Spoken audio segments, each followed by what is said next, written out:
Get clear on what you want, because everything's possible. Focus on it, like a man or a woman possessed. And then number 3, experience it as often as you can through visualizing.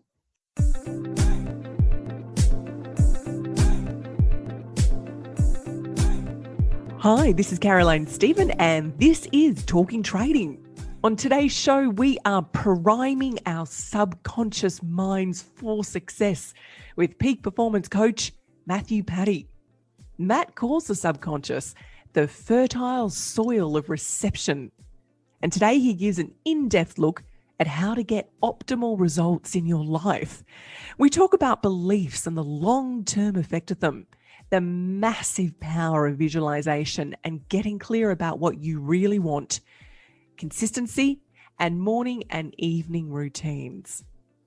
And Louise Bedford today also looks at the subconscious mind and how to make it work for you and not against you in mind power, as she goes through the very real effect of stereotype threats. Let's hear Louise now in Mind Power, and then we'll go to Matt Patty.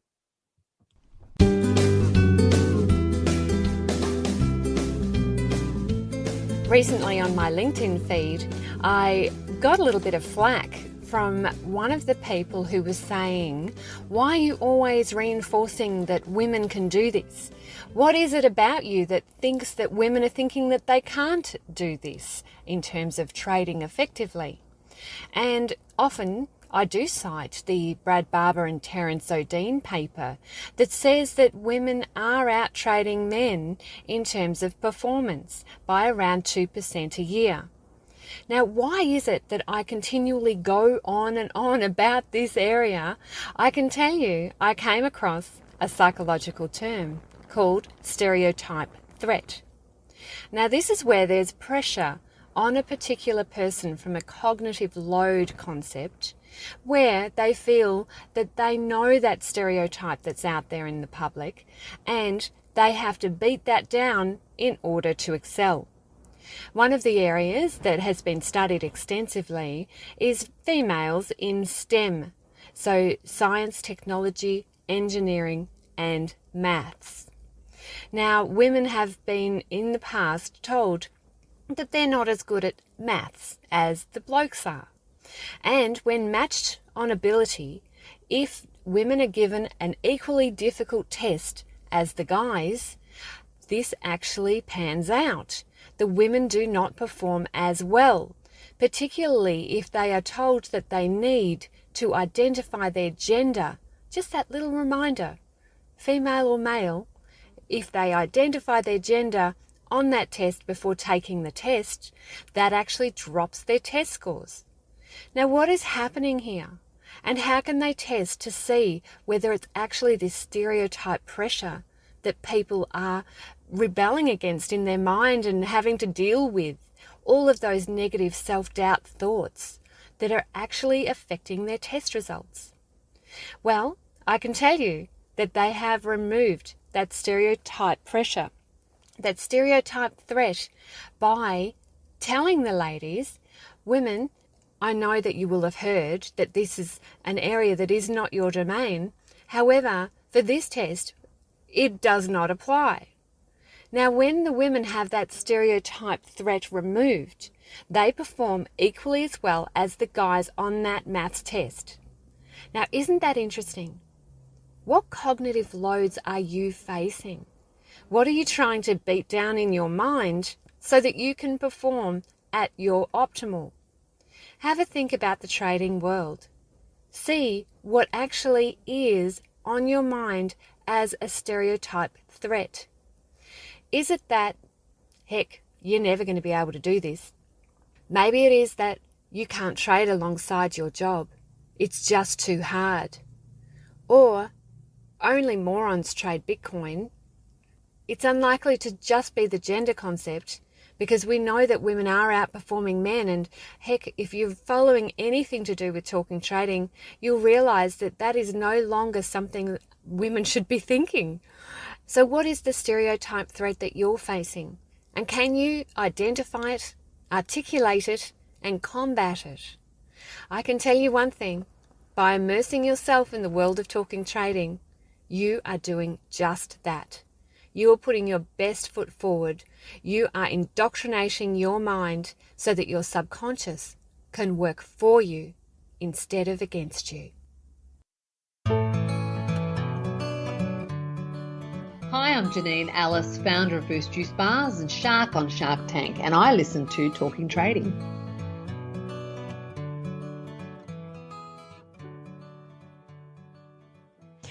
Matthew Paddy is a performance coach who says that 95% of your success or failure is born from the power within your subconscious mind. We talk to Matt now on the subconscious, starting with how to support good beliefs about yourself. Well, let's understand it from the beginning, that a belief is not anything other than a thought that is impressed upon the subconscious mind. So the conscious mind is the creative mind. When it has a thought, i.e. an imaginary act, it then impresses it upon the subconscious, which is the fertile soil and the receptive.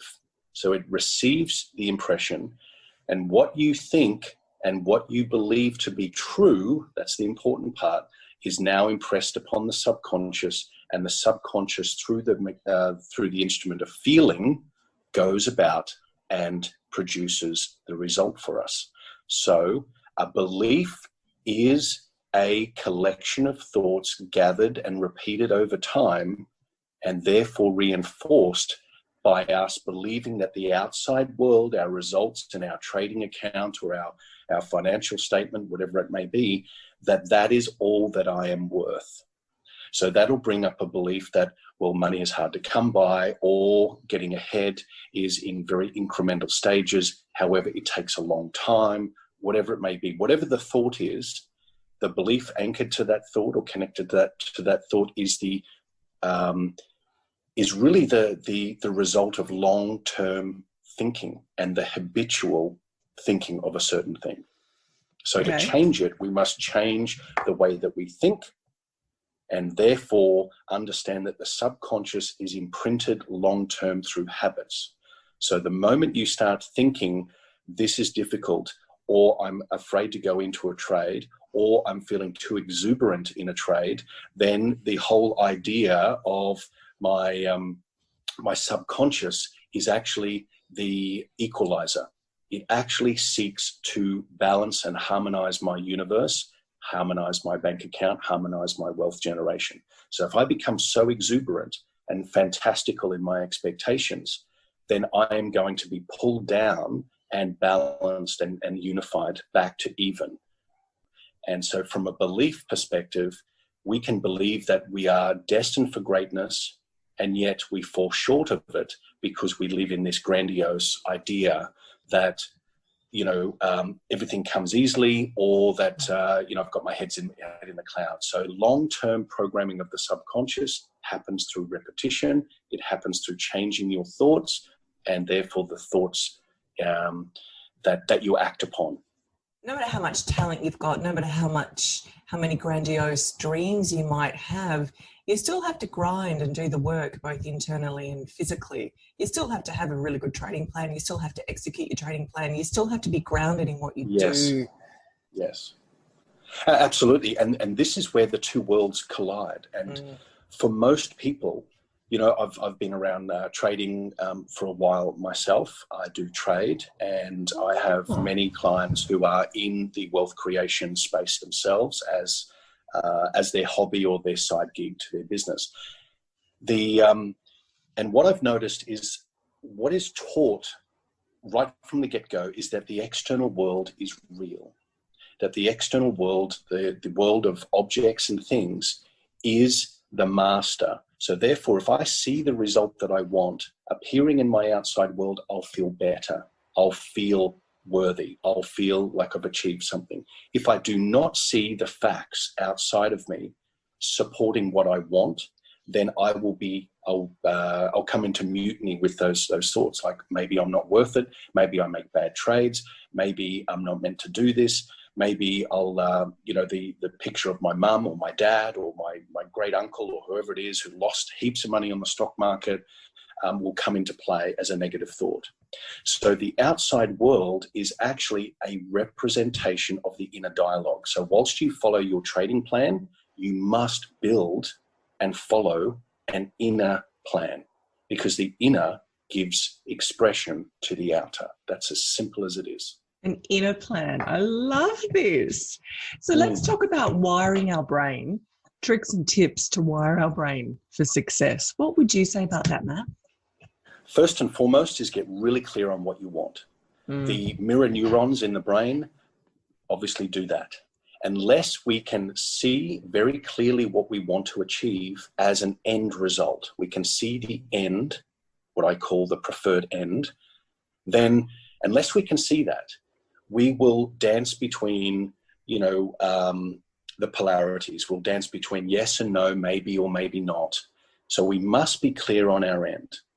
And the neurology of our brain will signal the physiology of our body so that from an energy perspective, we are then brought into direct contact with the reality or the desired results we want, because we are first clear on this.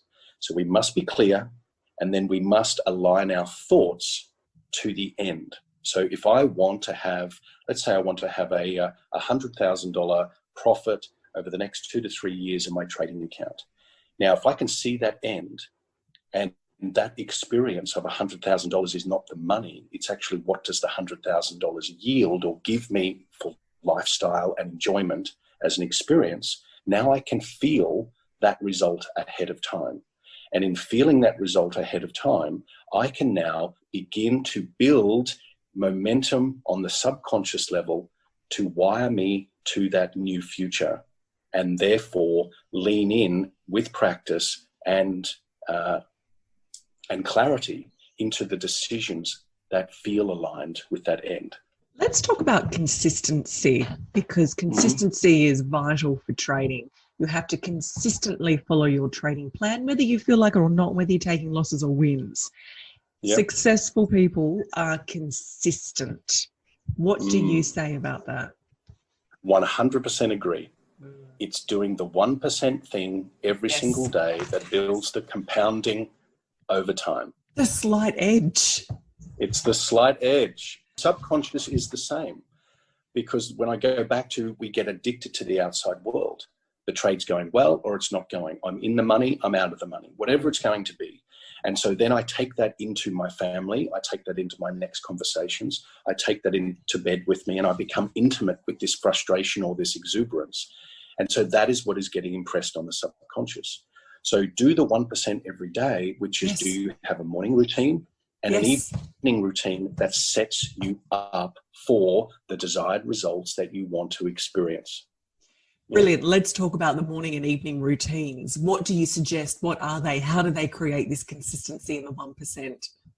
Really simple. You can do 30 minutes in the morning, 30 minutes in the evening.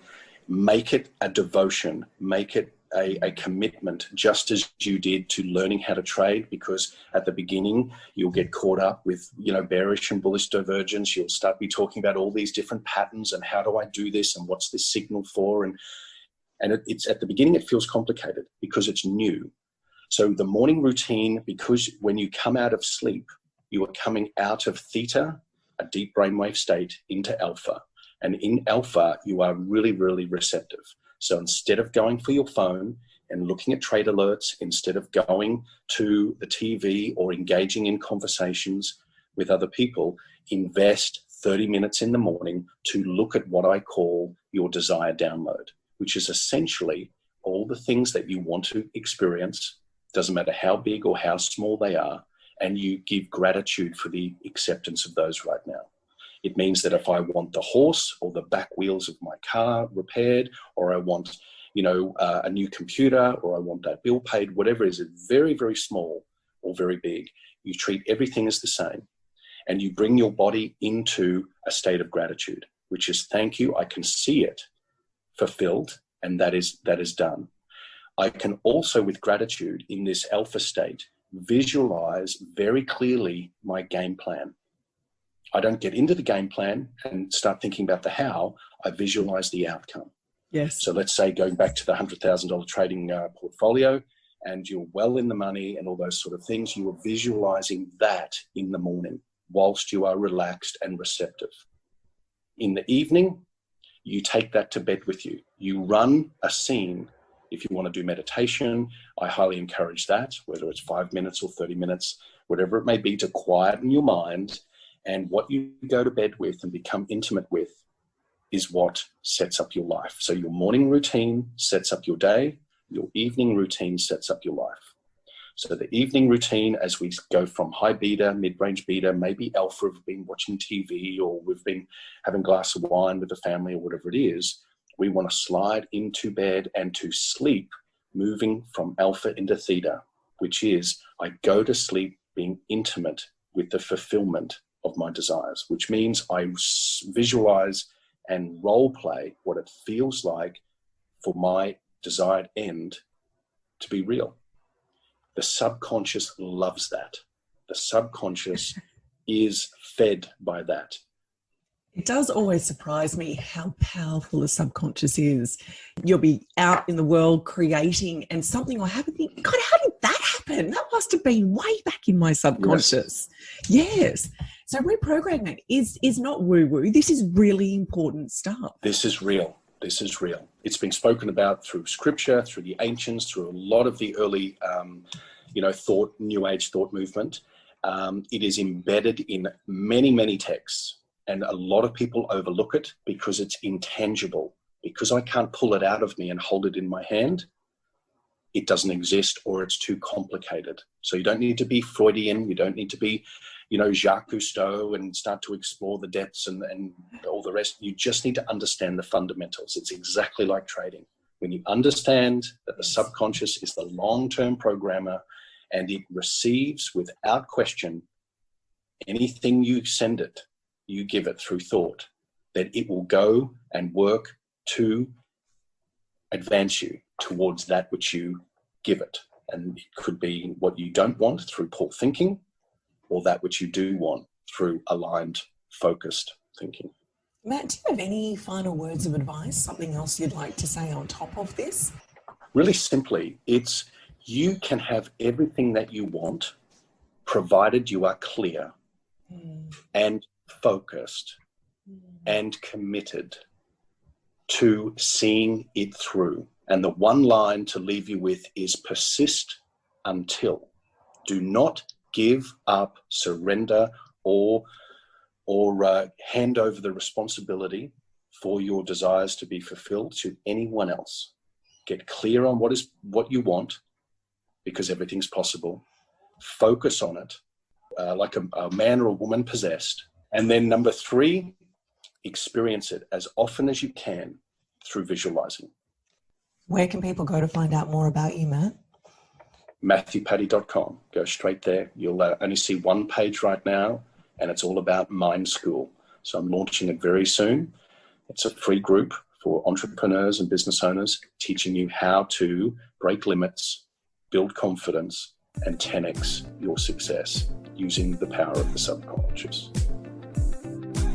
And that's all for today. Stay tuned next week to hear trader Nick Penrake on the way he started his trading career. I'm Caroline Stephen. Good luck trading the markets with your trading plan this week. We'll see you next time. As always, if you like this show, please be sure to tell a friend. This is super important because word of mouth is the most powerful way that people can get in touch with us.